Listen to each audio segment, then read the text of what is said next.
G'day everybody, Sean from Bourbon Brothers here, a really special edition of our tasting videos. It's Rye July and I'm so happy to be joined by Macaulay Minton, Barrel Guru, Private Barrel Program Quality Manager at Wilderness Trail.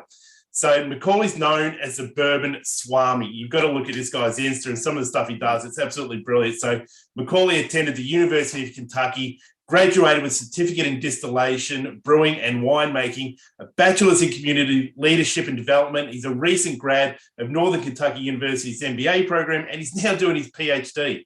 So he attended my favorite university out there, which is Moonshine University. So he did their executive bourbon steward program and studied barrel maturation, advanced sensory analysis, and distillery operations with leading industry experts. Macaulay started in the industry as an intern with Wilderness Trail's parent company, Firm Solutions, which is a bit interesting. I might ask him about that as we get into this.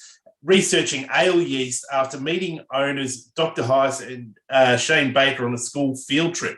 So he joined the official Wilderness Trail team as a distillery operator before moving on to start the barrel program and quality control of the finished products. So welcome, Macaulay. Thanks so much for joining us. Thank you for your time, mate, and welcome, Bourbon Brothers. Awesome. Thank you for having me. I'm glad we were able to pull this together and start the morning out right here and cap off your evening. Right. So what time is it there for you? So Macaulay's at the distillery there in Danville, Kentucky. So what time is it for you, mate? Yeah, it's 8:26 a.m. right now. So we're going to start your day off the right way, and I'll finish mine off the right way. So it's a good thing. On. It's a good thing. So we'll just touch on a little bit about Wilderness Trail, and then we'll just have a chat. So the Wilderness Trail Distillery was co-founded by Shane Baker and Dr. Pat Heiss in Danville, Kentucky, which is sort of right in the heart of Kentucky there. The first distillation run was back in 2013. They've got a 180-gallon pot still back then, hand-hammered copper whiskey helm still there. So it's pretty cool. So Shane Baker and Dr. Pat, they're actually in a rock band together. And they realized they wanted to do something else and chase a different dream. Instead of being rock stars, they're now bourbon stars. So in 2006, they began that journey in creating whiskies and a couple other spirits as well. And they're in Danville, Kentucky. So they'd actually been exposed to the Kentucky bourbon industry for generations while growing up. So Shane's family had been distilling in Kentucky since the 40s when his grandmother, Doris Ballard, met his grandfather, Hubert Ballard, at the Kentucky River Distillery when they were 14 and 16 years old. So Doris Ballard went on to retire from the Stitzel Weller after a 50-year career in the industry. So that family history provides a lot of the influences at the Wilderness Trail Distillery, including some of their special yeast strains. So that is just a little touch on the distillery. Macaulay, why don't you fill in a few of the blanks and tell us a little bit about Wilderness Trail? Yeah, so Wilderness Trail is the only sweet mash producer that's one of the large heritage guys. So we start out with all new grains, yeast, and water each run. Gives us a little bit better flavor profile that highlights some of our fermentation strains. So for some of our subscribers who are sort of just getting into learning about bourbon and that are sort of new to it, it's bourbon curious and learning, can you sort of touch on the difference between a sour mash and a sweet mash? Yeah, so sour mash is kind of the traditional and industry standard for doing fermentation process. So they'll take around 20% of the mash cooker and put in what's known as stillage, or the mash that's actually gone through the still and had the alcohol cooked out. The primary reason for doing that is to acidify the mash so bacteria cannot grow into it. So it's kind of like a fail-safe on quality. But as we've learned, we were able to apply the science and have great team holding quality control and being able to pull off a sweet mash. So doing sweet mash, we're going to start out with all new grains, yeast, and water each time. So it's not going to have that acidity backing to it. Essentially, we're cutting out some of the volatile acids that are going on during fermentation, and you just get a much better distillate. It's going to be more flavorful, preserving those high quality grains that we use. And then depending on which yeast strain, it might have more flavor conjures in it too. So right now we use around 6 different strains of yeast here at the distillery. And those kind of range from a really clean attenuating one that's going to be more grain and barrel nuance to things that are going to start pulling out floral notes, more dried fruit and herbaceousness. So we got a good little diversity in our barrel stock there. We only expose what yeast strain we have if you do one of the private barrel picks. Otherwise, that's just something we keep internal. We don't try to broadcast it like some of the other distilleries, 3 mash bills, 6 yeast strains. I don't even know what the math is on that, thousands of recipes at that point. Right.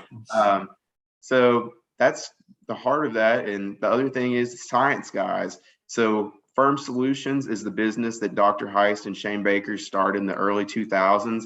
And that is actually still a larger business than the distillery. It's kind of weird to think that the distillery was just a small side hustle and project, because now it's huge black buildings all around. We have around 200,000 barrels here on site now. And we've gone from being ultra small craft distillery, doing a barrel a day in 2013, to going in to be a pretty good large size craft distillery. We put in a 18-inch column and bumped up our production for 24 barrels a day. And then in 2018, we finished another expansion and put in a 36-inch column. And now we're putting out around 240 barrels a day. Wow. So it has ramped up. This site has been a construction zone since its inception. And we're on another expansion right now too. So we're in the process of adding some more fermenters, so to both systems, and that's going to bump us up hopefully another 15,000 barrels a year. Wow. And then of course we got to do something with all those whiskey barrels. So we're building rick house after rick house. Currently we have 9 rick houses on property, and they just finished up the 10th one across the road, and they got the concrete poured for the next one, and then going on for the gravel work for the next one. So as soon as they get one of those buttoned up, they just roll on to the next site, because we're filling up one of those 22,000 barrel rick houses almost every 90 days at this point. Jeez. So it's interesting. We have all these barrels, but there's just there's a sliver of them that kind of fall into that 8-year, 6-year, and 4-year-old products that we have just recently come out with. So we just had a big milestone last week with doing a release of 8-year-old high rye bourbon.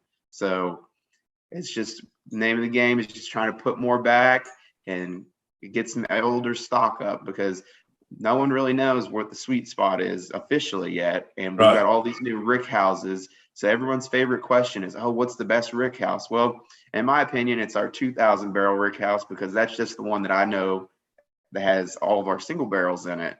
So it'd be interesting to see what everything yields, because all of our rick houses are black. So that's going to help hold in a little bit of heat. And it's also going to, for cosmetic purposes too, to keep that fungus that eats the ethanol out of the air. Right. And then each one of our rick houses are turned and positioned a different way to hit different light and different wind patterns. So you're going to get some natural differences in there that you can play around with.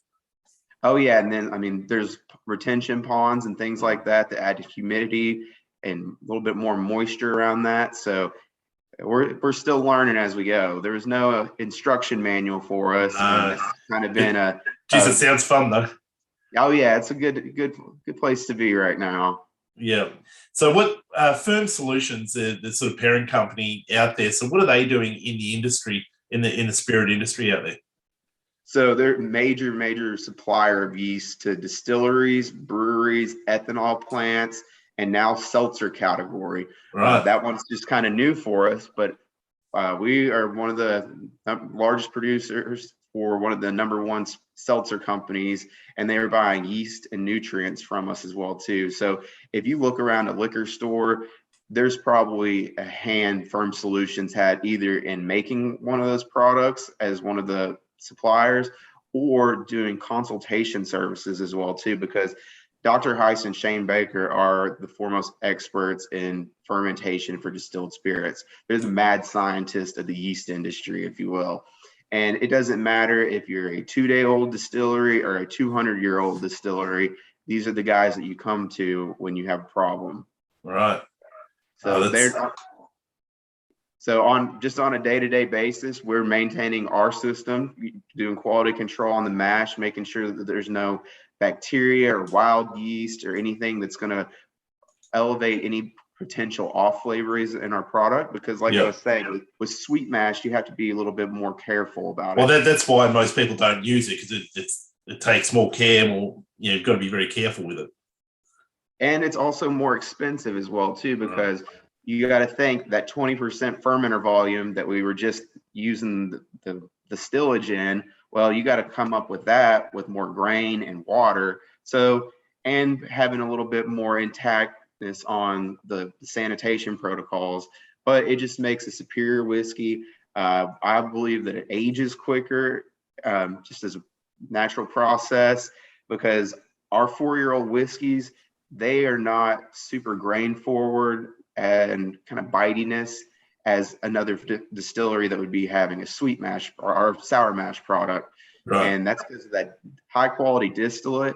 And then everything that we do is we're pretty low barrel proof entry as well too. So when it's coming off the still, it's around 138 proof. So we run the still a little bit lower than most. And then we're going into the barrel at either 100 proof for our rye or our high rye bourbon, or 110 proof for our wheated bourbon, high rye bourbon, and rye whiskey. So we just kind of play on those two entry points.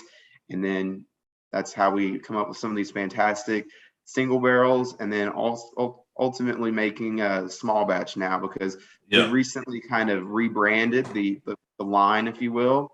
So our core products was, once the wheat was a single barrel, and then our rye whiskey was offered up as a single barrel cask strength. Well, now all that core product is small batch bottle and bond. So if you get a single barrel, you have to get it through our private barrel pick program, or we also do some batch proof small batches as well too. So those have been really fun putting those together. It's when we do blending projects like that, you're taking excellent product and just making layers of complexity, versus some other people have just like this terrible barrel and they've just got to figure out how to cover it up, how to get it out, just keep it flowing. So very different approaches on everything that we do. Everything's more quality focused. And well, I saw you guys, use pure steam. So usually there's boiler chemicals and things that are involved in those processes, but you guys use a pure steam that goes into that cooker. Correct. So cutting out the chemical equation of that. We also do reverse osmosis on the water as well too. So our water comes from the city municipal source, but that's pulling off of what's known as the Dix River, which is a huge limestone laden like creek lake almost.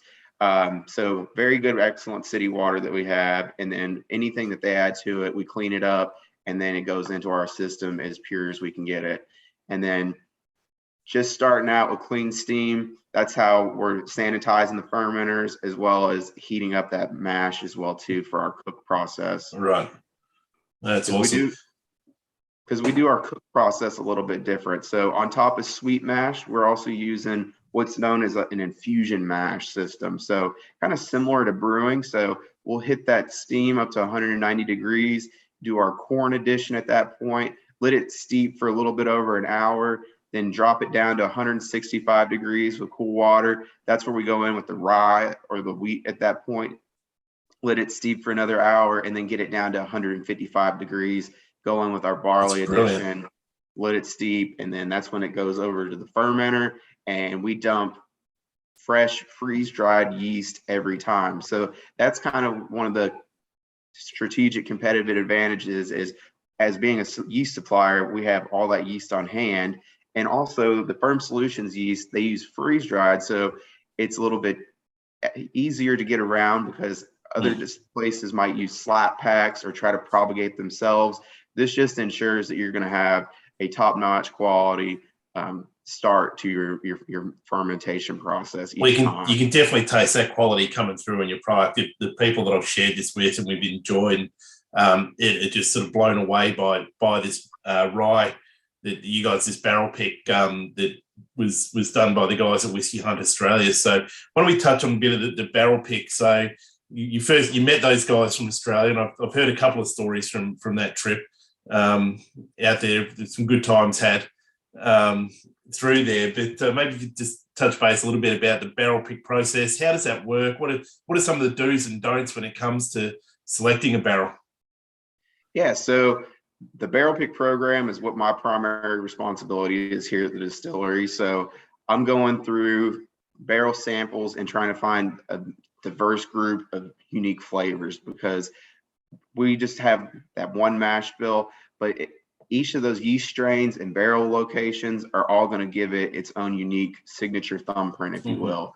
So I display a broad range of flavors that I find worthy of the barrel program, because it's not always about what I like the best. I like some of the weirder, funkier floral things, and then the next guy comes in, absolutely can't stand that.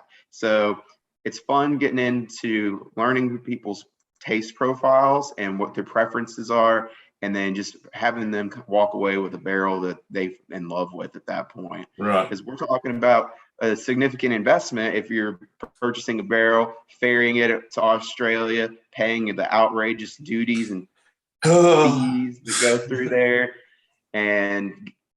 But it's worth it, though. I mean, I love our rye whiskey. It's my favorite mash bill that we produce here at the distillery. And it's something we didn't hit on earlier, which is very important, is the actual grains that we're using for the rye. So that rye is grown for us. It's called Kentucky Heritage Rye. So it's not just like a bulk commodity that we're getting sourced from several different farms.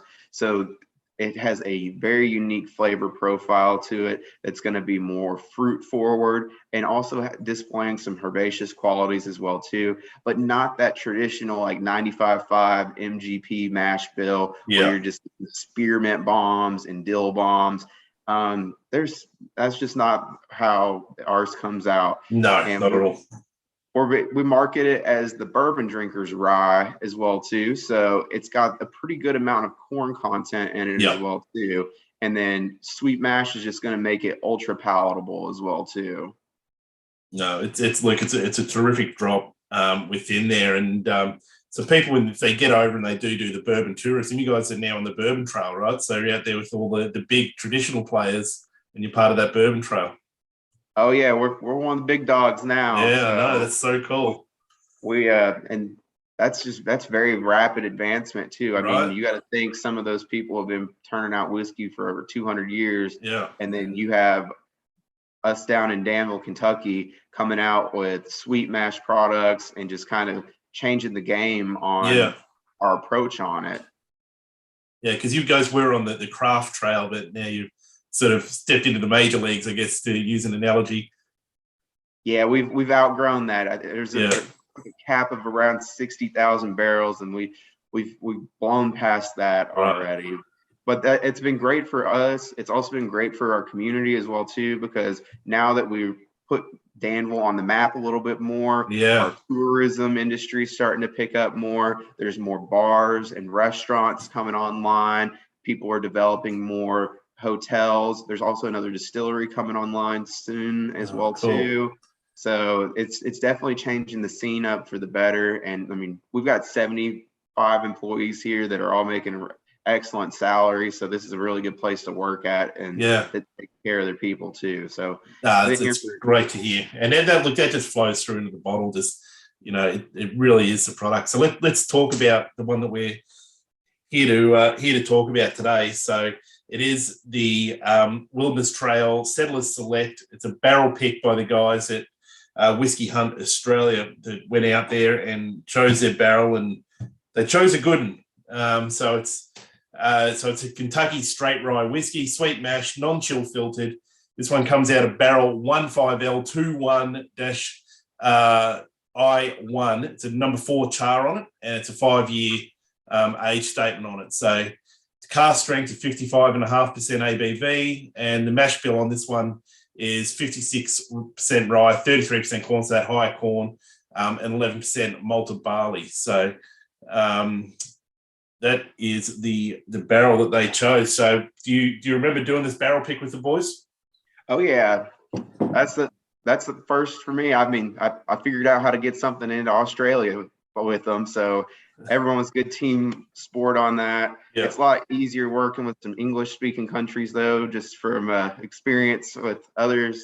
So we'll just keep it rolling. I know that there's going to be 2 more barrels landing and a little bit more, maybe some bourbon coming on down the pipeline as well too, hopefully. So we can't wait. We'll team up with the guys and make sure we get some out to the subs. But we're customers as well, so we'll be making sure that we go and hit those at the same time. Well, this is a great breakfast whiskey. I mean, it's got those fantastic dark sugar flavor profiles in there. Just meets up perfectly. I mean, I get dried fruit out of this as well too, like cherry, kind of maybe a little bit of orchard fruits as well too. But I think these are really sweet and approachable though. Has a little bit of maple tone to it as well. I mean, I still get those really. Like you said earlier, it's good for a sort of bourbon crossover into rye. You get those still vanillas coming through into some of those typical bourbon scents and flavors that come through on it. So I think it is a good crossover one as well. Oh, it's super approachable. I mean, there's a stigmatism with rye whiskey, in my opinion. When people think rye whiskey, they think old man whiskey. It's gonna like blow my socks off, pickle my lips, and just fry my palate. Kind of cowboy whiskey, if you will. I mean, but this is not that. This is approachable. It's got a lot of complexity going on to it, and I think that this is more the game changer that we were trying to put out when we conceived this product. No, it's my favorite. It's my rye of the year. How about that? It's the favorite one I've had. I've killed a couple more bottles, and I'd like to admit of this one. Since I got my hands on it late last year, so it's a terrific drop. According to my scientific research, you can drink more of the sweet mash and it won't hurt you as bad the next day. Well, I'll back that up because I've certainly done my best.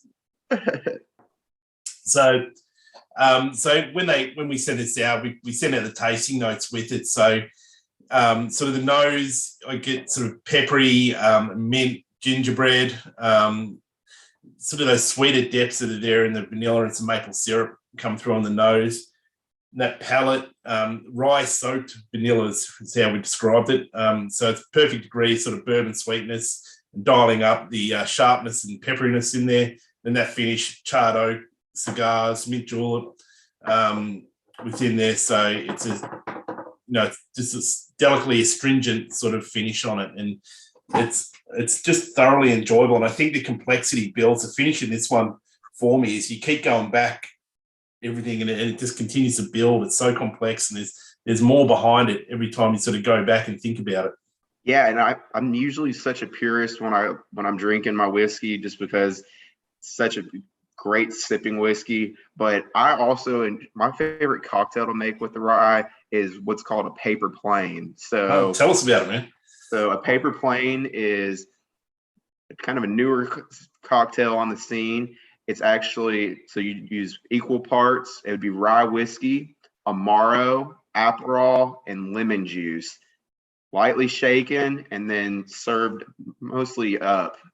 So it's kind of a more bright Manhattan almost. Well, we do a cocktail Friday, mate. I'm definitely going to give that one a crack. I've got the stuff here, so we'll make it. You'll love it. Ooh. So what's next for Wilderness Trail? What's on the horizon that you're able to share? Well, we just had our 8-year-old release, like I mentioned earlier, and then we're actually going to come out with some 6-year-old age-stated rye whiskey this year as well too. So just pushing those age statements out, and I do have a top secret finishing project going on. I've been pushing to do a finishing project for years now, and I finally got my way on one. So I had a customer that came and picked a bunch of barrels, and he lives in Massachusetts, and he took 2 of my rye whiskey barrels to Vermont, and we put some very good high quality maple syrup in it. And then I took the maple syrup back and the barrels, He came back to Kentucky. We did a 3-barrel blend and filled those back up. And I've got them aging in the rick house right now. I went and pulled some samples off of it yesterday, and it's been sitting in the barrel about 2 months, but it's just added on complexity. You can smell the sweetness of it, but it's more into the very finish it's in there. So it's not some maple flavored products that I've had before. They remind me of like the imitation maple, right? Not that hot, that good stuff. But this is going to just add on complexity, and going to look forward to releasing those 2 barrels sometimes toward the end of the year on that. Yeah, we just have to work out how to get some in Australia, mate. Oh yeah, we'll ship you one, I'm sure. All right, I'll hold you to it, mate. It's fabulous. So basically, I'll finish up. I've taken enough of your time, and I know you're quite busy with there and everything you've got going on, mate. But look, Wilderness Trail, it's such a cool story for a new distillery that's come on and it's just done the growth and the things they've been able to do in a relatively short period of time, and it just speaks to the quality way that they go about it. So it's not somebody's just in there, that you're not in there just pushing out a 1 or 2 year old product to make $1. You're in there and you're doing a good job, and the products you're putting out are absolutely first rate. So I want to commend you for that. And thank you for getting this stuff to Australia, and to the boys at Whiskey Hunt. Thank you for bringing it out, because I love it. And I know that the Bourbon Brothers community will absolutely enjoy it this month as well. Fantastic. Yeah. I think that package you sent out is going to be excellent. Of course, I'm biased on which my favorite's going to be. Oh, there's no doubt which one's the knock your socks off in there. They're all okay, but there's one in there that people absolutely love, and that's, we're fortunate enough to have a talk to you today and talk to it, mate. So look, Macaulay, I really want to say thank you for your time, mate. You didn't have to do this. It's early, and I appreciate it.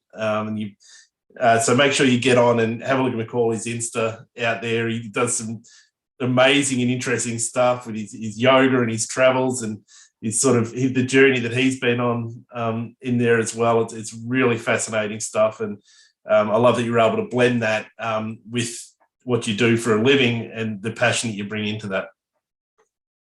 Thank you. I appreciate that. Yeah, it's been, like you said, a very interesting journey. And the Bourbon Swami name does come together with purpose and intention too. Exactly.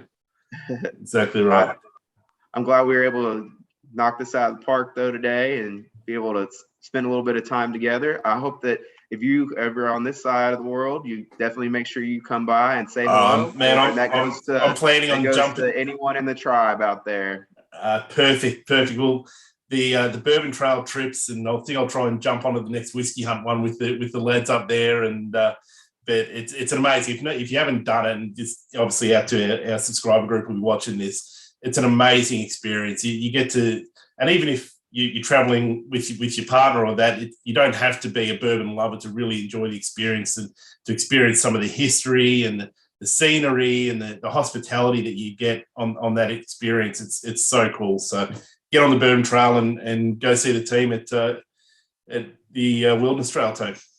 Sounds good, brother. Yeah, and anyone ever wants to come over, just reach out to me, and I'll do my best to give you some FaceTime and let you check out some interesting whiskeys that we got going on. Awesome, man. Hey, look, appreciate your time, mate. Thank you so much, and thank you everybody here in Australia for helping us get some of this different stuff out here. We miss out sometimes, but it's so good to get it here. All right, brother. Thanks, peace, man. Peace. Cheers.